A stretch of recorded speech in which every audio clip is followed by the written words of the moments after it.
he Oh, calls me geez. and says, man, I can't thank you enough, Chris, about telling me about this, the life insurance. Hmm. And he called his agent and started basically an infinite banking policy for his wife and himself. It allowed him to quit his job, move back to Asheville, where he's from, and for a year, that's all he did was spend time with his daughters.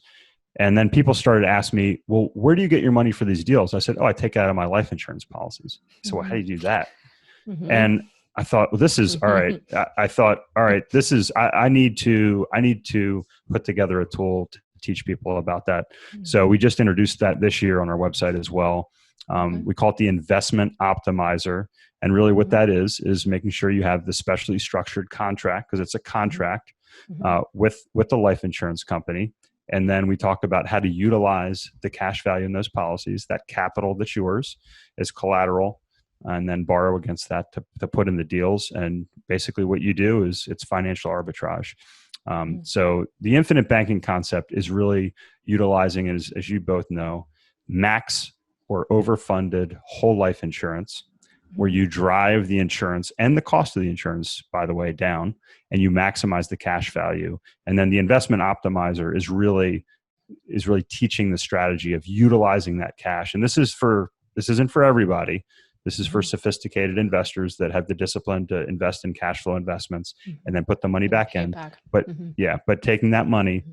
investing it, and then paying yourself back with Hmm. interest or with the profit as well. Hmm. And we lay that all out. It's a 5 or 10 page paper or white paper that anybody can get at our banking link is what it's under.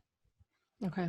Okay, cool. And so that's so cool. So you did spec homes, and you're taking all of the, like, the big chunk of the profit and putting it into multifamily deals. So you maxed out the policy premiums and the life insurance, and then you had all this extra money, and it's like, okay, well, where else can I put this, where it's going to work the hardest for me? And then you put it into the multifamily deals. Was that as an active investor, or was it as a passive?